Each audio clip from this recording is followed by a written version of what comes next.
Hello and welcome back to the TBC. Today we're at the Sparrowhawk Free House in Formby in Liverpool to have a look at this wonderful Mercedes 190e. If you're new to the channel, don't forget to subscribe and hit those wonderful notifications. Well, let's crack on.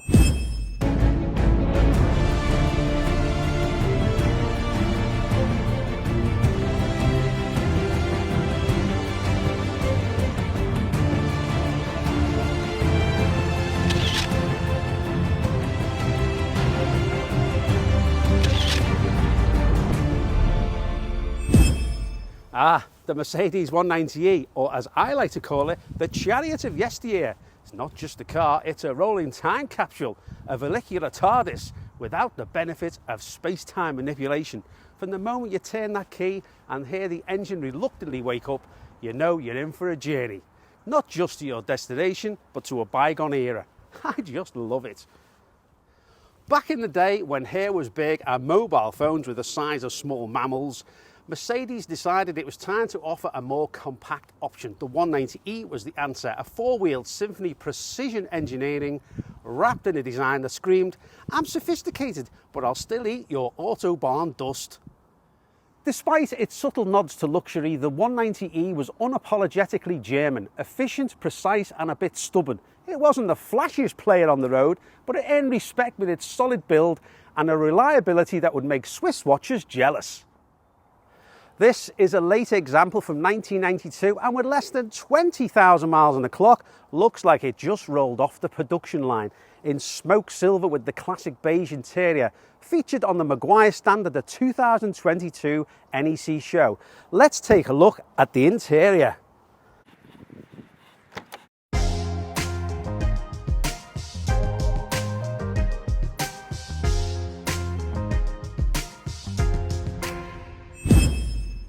At the time, Mercedes threw in all their techno wizardry.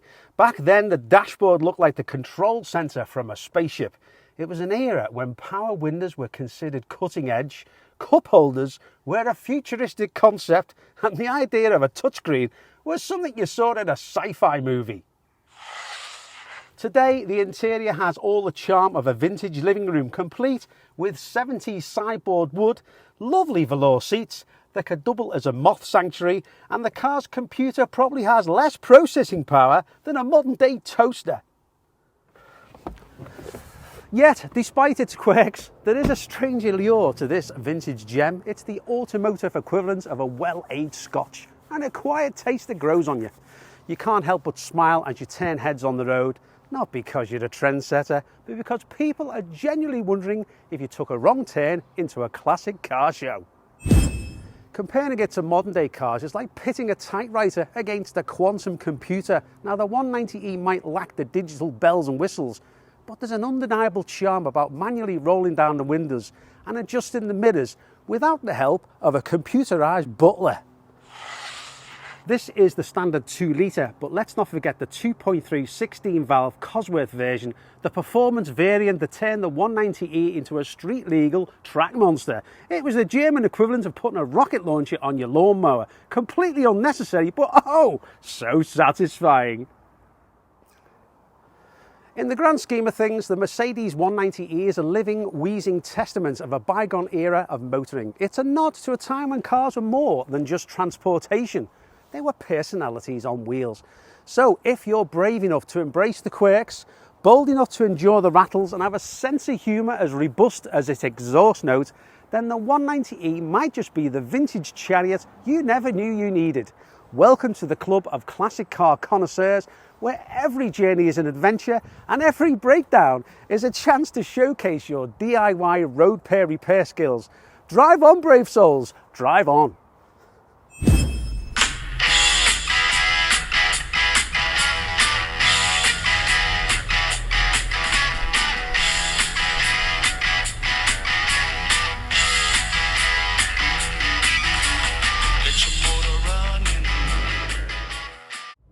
Okay, now behind the wheel of this wonderful Mercedes 190e, and I'm with the current owner, Rob. Lovely to meet you, Rob. Thank you. And thanks for letting us drive your wonderful car today. You're welcome. Now, I've noticed on the speedometer the car's done just under 20,000 miles, which is absolutely incredible. I mean, how long have you had the car for? Just over 5 years. Wow, you haven't had it long then, have you, really?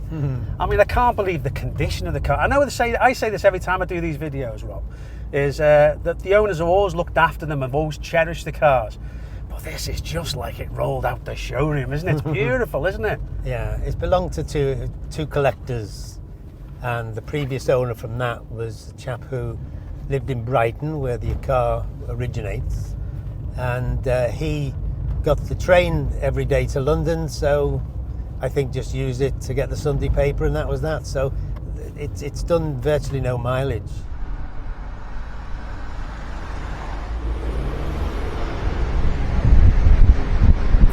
So Rob, the 190e, so well, I suppose the easiest question to ask is why the 190e? Why did you choose this particular model?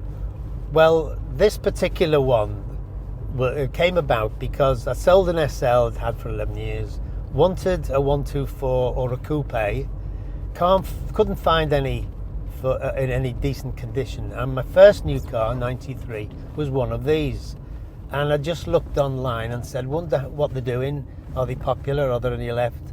And I saw beautiful photographs of this one, chatted to the guy, visited, had a friend look over it. So you buy it because it's not going to rust up, it's not going to break down, it's class, it's quality, it's a lovely drive, and what else would you buy for the money that's as beautifully made as this? Well, I'm just going to take it round and roundabout now, just to test the handle and everything. Don't worry, I'm not gonna do a donut. I'm not gonna do a Tim Bush channel special. You're all right. So just to see what it's like to handle, because being on some nice country lanes, it'd be nice just to see what it's like to. It's in sport mode, the gearbox. Oh, good. Okay.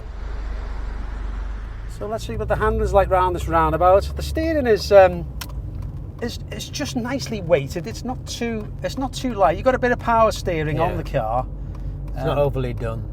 It's not overly done, but a lot of these cars didn't have a lot of the creature comforts we expect today. You know, like power steering. You've got decent brakes on the car for the age of the car as well. It stops fairly well, doesn't it? It does actually. They've always been pretty hot on the brakes, Mercedes. I've driven some classic cars in the past, and you've got to really stamp on them, you know, to get it to stop anywhere. But these are quite responsive. You've clearly looked after the car. You've maintained the car to a really high standard. Yes. And I know the car hasn't done a huge amount of mileage, but still, you know, it's how many years old is it now? Well, 31. 31 years old. So it's getting on a bit, but it certainly doesn't feel like it. Now, what you won't know is I used to own the 180, which is the one that replaced the 190e, and that was a lovely car. Well engineered, well over engineered, I think. Well, they are. They're not built the same as they used to now, that's for sure, you know. No. Now, they started building this in the 80s. Yeah. They spent a lot of time developing the car at Mercedes, and it was a big step up for them because this was the first compact Mercedes that they were going to build. Yeah. And it proved really popular. They sold, well, thousands and thousands of this model. Now, they also produced a more powerful engine, which I mentioned earlier on in the video, which is the Cosworth. Now, the Cosworth is only available in two colours. This is one of the colours, which is... now, just remind us of the colour. What's it called? Smoke silver. Smoke silver, that's it, yeah. Which is like a pale gold, just to confuse people. Well, it was a popular colour in its day, wasn't it? That's for sure. It's definitely an 80s colour. And this interior, this reminds me of the one I used to have, because the 180 that replaces had a very similar interior, and I loved it. I had it for quite a few years actually, Rob, to be fair. I've never owned the 190e, but I've driven a few in the past, and they've always been lovely to drive. And I noticed this one's got a sunroof. We're not going to open it today, but that was quite an expensive added option to the options of this, wasn't it? You bought an engine and four wheels, and most of the things. You want me to tell you about this? The middle section was 150 quid. The armrest. The armrest. Just behind us here. I mean, £150 doesn't sound a lot now, but back in the day, it was a lot of money to have extra, wasn't it? But a lot of the German cars are like that, though, Rob. I mean, BMW were notorious for it, really. Everything was an extra on the car. That's right. As you say, apart from the engine, that was all you blooming got back in the day. So, Rob, this is a 92 version. Now, they stopped making the car in 93, so this is one of the really late cars, isn't it, really? Yes, yeah. I've noticed there's some added options. So you got electric windows all round, which was an option, I think, wasn't it? Yep. I know you mentioned the sunroof, which again was an extra. Is there anything else that was added to the car? The alloy wheels, pretty well everything else. The wooden dashboard was a big extra. You got the 3 dials in a black plastic, and then everything else was open. And the stereo was an upgrade. That was about £500 just for a better radio and 2 more powerful speakers. You didn't even get speakers in the front. So Rob, a couple of things about the 190e is, first of all, what sort of if you're buying one yourself, if you're purchasing one, so this is for our viewers, if someone was thinking of buying one of these, what sorts of things have they got to look out for, and what's the maintenance cost on the car? What's it cost to run it? Okay, if you're really keen on a 190, if you join the Mercedes car club, they send you something like 5 pages of things to look for. But the main things are smoking engine, mileage, any proof of servicing, particularly in a Mercedes dealers. Things like the bottom corners of each of the front and back windows. The rubber on an older car can go very perished hard and lose its waterproof. So inside there can be rust traps. So you have to feel your way under the boot, things like that. Steering joints, all the usual things. But they're so quiet and sort of unfussy, no rattles and everything else. If you do hear anything, you're pretty sure that something needs a quick check or replacement. So Rob, this country road one, it's quite bumpy. It's got quite a few undulations and there's a few little tiny potholes, but it soaks them up so well. It's just like glides along, doesn't it? It does. One of the first things they did was that the trailing arm and the type of suspension that they put on this car first, which became standard on a lot of the other cars, makes for this comfier drive. I mean, there's pros and cons there, because modern cars with the stiffer suspension are better at handling. That's just a progression of cars over the years. Yeah. But when you get a classic car like this, you really feel a difference. I mean, I've got a modern car, and yeah, it's fantastic to drive, and it's reliable, and all the other things you'd expect. But it just gives you I've said this before, it gives you like a fuzzy feeling inside when you drive these classic cars. Yeah. You can't quite put your finger on until you've actually experienced it, you know. And this isn't that old, but it feels, it just hawks back to the Mercedes that you used to have years ago, that over-engineered technology. Yes, true. And it just puts a smile on your face, doesn't it, mate? People say that they drive like a much bigger car because the suspension and the setup and the seats and the design of the chassis makes it feel like it's a much bigger car than it actually is. It feels like it would be very reliable because it's a Mercedes. Yeah. It drives like a classic, but not too far away where you think, oh my God, we're going to be breaking down every 5 minutes in this thing, you know. Yeah. And that's what you want with a classic. You want to get that balance just right, haven't you, I think? Exactly, yeah. And these old Mercs, they just, although it's not, I say old, it's not mega old, it's not like a vintage Mercedes. No. But well, I think that's the sweet spot when you're looking at one of these as a classic car for yourself. I'm really impressed with the car generally. You know, the drive of the car, the way it rides, the steering, the brakes, and the gearbox are all spot on, mate. They are really good. We're on the bypass now, so we're getting the speed up a little bit now. It's a 60 miles an hour. I'm just hitting 50 now, just getting close to 60. And again, it's quiet, isn't it? It's really smooth.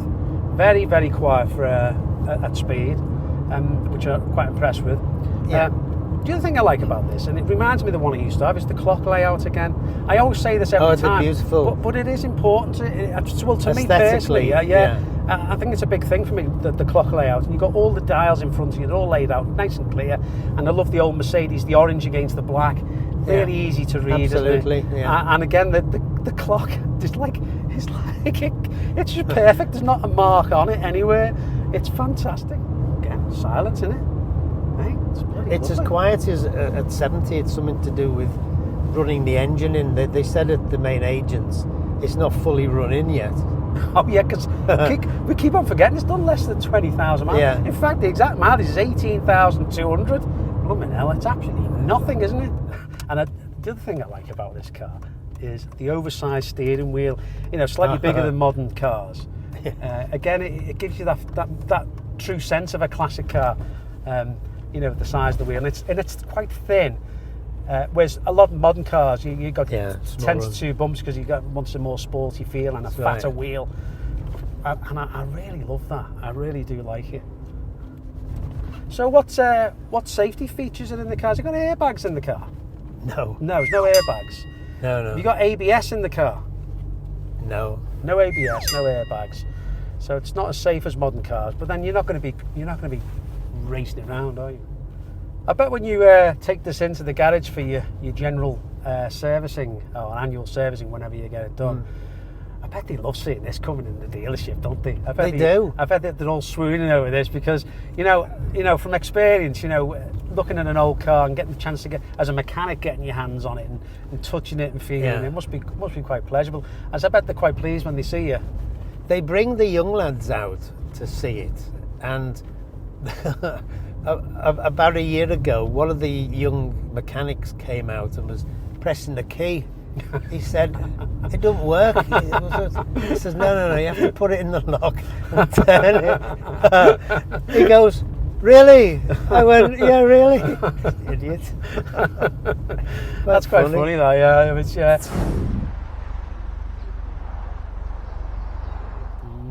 they don't make them like this anymore, Absolutely not.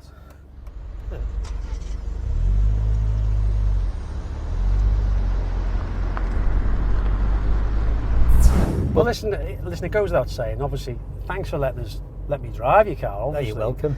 And I have enjoyed every second. As you can see, I'm a bit of a car nut. I'm a bit of a car enthusiast. So I appreciate, letting us drive it today and use it for the filming.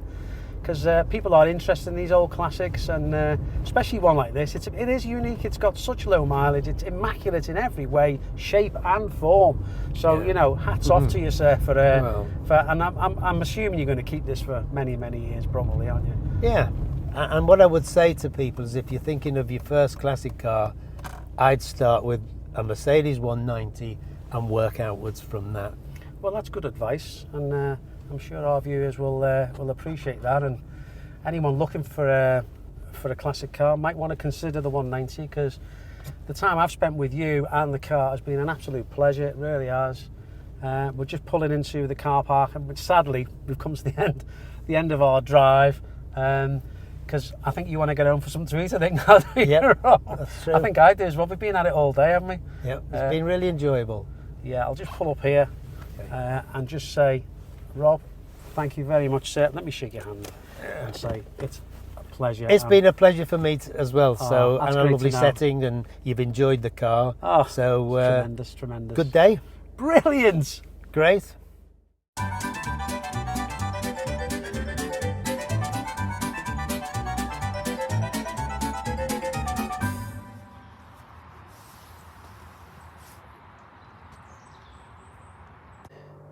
Well, we've had a fantastic day in this wonderful, beautiful 190e Mercedes. Obviously, thanks for watching. Don't forget to check out the other videos, all on the TBC. Brilliant! You have been watching the fabulous Tim Bush channel.